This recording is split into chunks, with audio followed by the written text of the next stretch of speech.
नमस्कार बच्चों, आप सभी का स्वागत है।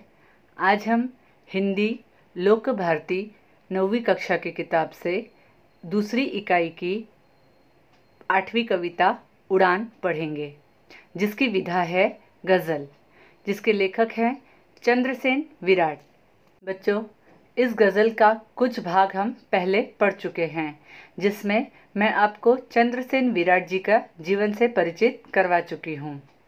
और इस कविता में प्रस्तुत गज़लों के माध्यम से चंद्रसेन जी ने अनेक मानवीय गुणों की प्रेरणा दे रहे हैं, जैसे विनम्रता, ऊंचे लक्ष्य, स्वाभिमान, दूरदर्शिता, परोपकार, अपनी गलतियों को सुधारने का प्रयास आदि ऐसे गुण हैं जो हमारे व्यक्तित्व का विकास करते हैं। उड़ान इस कविता में कवि मनुष्य को अपने आप पर, अपने परों पर, अपने खुद पर विश्वास करके मनुष्य को जीवन में आगे बढ़ने की प्रेरणा देता है। उड़ान इस कविता को हम अगर किसी से संबंधित कर सकते हैं तो हमारे लिए सबसे अच्छा उदाहरण है पक्षियों का, जो आसमान में स्वतंत्र रूप से मुक्त होकर विचरण करती हैं, किंतु उन्हें अपने परों पर अर्थात अपने पंखों पर भरोसा होता है। उसी प्रकार उनसे प्रेरणा लेते हुए कवि यहाँ पर मनुष्य को आगे बढ़ने की अर्थात निराश ना होकर अपने आप पर भरोसा रखकर आगे बढ़ने की प्रेरणा दे रहे हैं, जिसके लिए यहाँ पर उड़ान में पक्षियों का सबसे अच्छा उदाहरण प्रस्तुत होता है। इस गज़ल की कुछ पंक्तियों में जो हम पहले वीडियो में पढ़ चुके हैं, वहाँ पर कवि ने ये बताया है कि अंधेरे इलाकों में जहाँ पर हमें पता है कि जहाँ अंधकार ही अंधकार होगा, वहाँ हम किरण की उम्मीद मतलब आशा की किरण की उम्मीद या उजाले की उम्मीद नहीं कर सकते हैं। उसी प्रकार जिस प्रकार हमको पता है कि अगर हमने पेड़ बोया है बबूल का, तो वहाँ उस पेड़ पर कांटे ही उगेंगे, गुलाब के फूल नहीं। अगली पंक्तियों में कवि ने कहा है कि जो व्यक्ति आदर के योग्य होता है वह स्वयं ही विनम्र होता है, उसे किसी प्रकार के ढकोसलों की या दूसरों से खुद के लिए आदर सम्मान पाने की लालसा नहीं होती है। वो ऐसे व्यक्ति को लोग स्वयं झुककर नमस्कार करते हैं, उनका सम्मान करते हैं। अगली पंक्तियों में पक्षियों की उपमा देते हुए कवि कहते हैं कि जिसके पंखों में शक्ति हो अर्थात कुछ करने की या पाने की लालसा हो, उसके लिए काम करने की कोई सीमा नहीं होती है। अर्थात जिस प्रकार पक्षी आसमान में भ्रमण करता है, उसके लिए उस पूरा आसमान उसका होता है, उसी प्रकार कर्मठ व्यक्ति के लिए भी पूरा आसमान उसका है। अब हम आगे बढ़ते हैं अपने अगले पंक्तियों की ओर।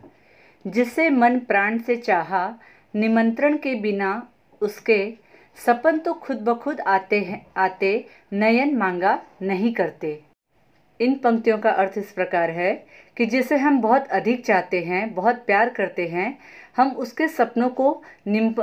उसके सपनों को निमंत्रण देने की आवश्यकता नहीं होती। उसके स्वप्न स्वयं हमारी आँखों में स्थान पा लेते हैं, उसकी याद हमारे दिल में रहती है। तो यहाँ पर कवि ने मनुष्य के स्वभाव की व्याख्या की है कि मनुष्य का स्वभाव ऐसा होता है जो हमारे दिलो दिमाग में या हमारे दिल में अपनी जगह बना लेता है, और उसको याद करने के लिए हमें किसी चीज़ की या सहारे की या किसी को निमंत्रण देने की आवश्यकता नहीं होती है। वो खुद हमारे दिलो दिमाग पे इस तरह छा जाते हैं कि वो हमें हमेशा के लिए याद रहते हैं। अगली पंक्तियां हैं। जिन्होंने कर लिया स्वीकार, पश्चाताप में जलना, सुलगते आप बाहर से अगन मांगा नहीं करते। अर्थात जो लोग अपनी गलती जानकर उसे सुधारने के लिए पछतावा करते हैं, उन्हें किसी प्रकार के चेतना की आवश्यकता नहीं होती। अर्थात उन्हें बाहर से किसी व्यक्ति द्वारा चेताया जाए या बार बार उनको बताया जाए, उसकी ज़रूरत नहीं पड़ती है।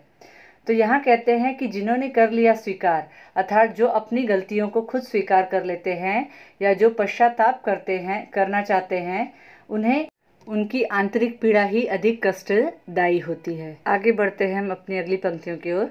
जिसकी ऊंची उड़ान होती है उसको भारी थकान होती है। अर्थात जिस व्यक्ति की जितनी अधिक ऊंची उड़ान होती है, जितना अधिक वह काम करे, उसे उतनी अधिक थकान होती है। अर्थात हम किसी कामयाब व्यक्ति की ऊंचाइयों को देख के सोचते हैं कि अरे वो कितना कामयाब है, किंतु उसके पीछे उसके छिपे परिश्रम को हमने कभी नहीं देखा। यहाँ पर कवि यही बता रहे हैं कि उस ऊंचाइयों पर, उस बुलंदियों पर पहुँचने के लिए उस व्यक्ति ने बहुत अधिक परिश्रम किए, जिससे उसने बहुत थकान अर्थात हार जीत और धूप छांव की दिन देखे हैं। तो उसी से यहाँ पर उसको संबंधित करके बताया गया है। आगे है, बोलता कम जो देखता ज़्यादा, उसकी आँख उसकी ज़ुबान होती है। अर्थात जो व्यक्ति कम बोलता है और देखता परखता अधिक है, उसकी आँख ज़ुबान का काम करती हैं और उसकी आँखों में हमें उसका अनुभव दिखाई पड़ता है। अर्थात अनुभवी व्यक्ति हमेशा मुख से बोलने की बजाय आँखों से या अपने चतुराई से अधिक काम लेने की कोशिश करता है। आगे बढ़ते हैं। बस हथेली ही हमारी हमको धूप में साइबान होती है।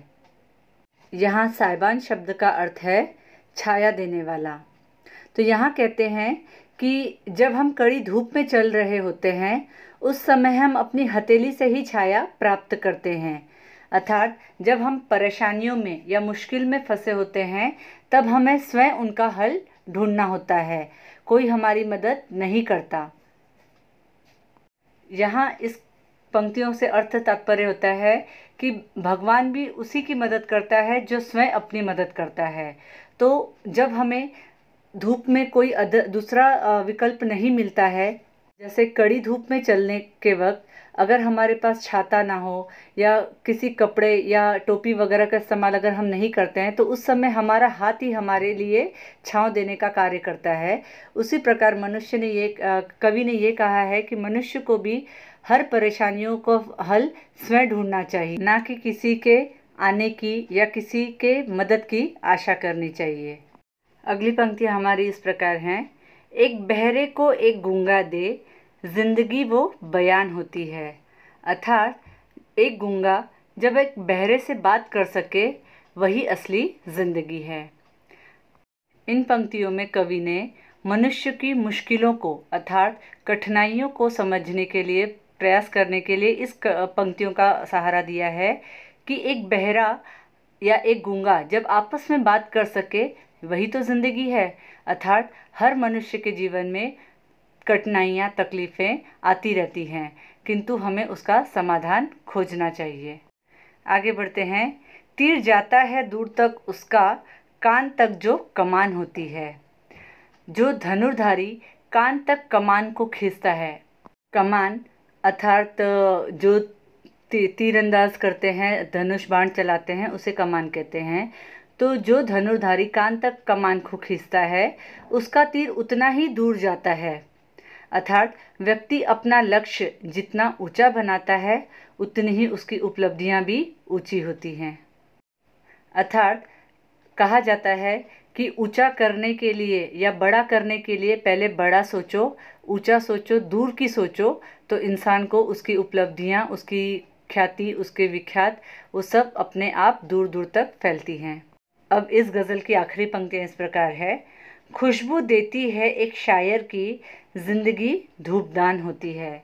अर्थात एक शायर की जिंदगी एक धूपदान के समान होती है।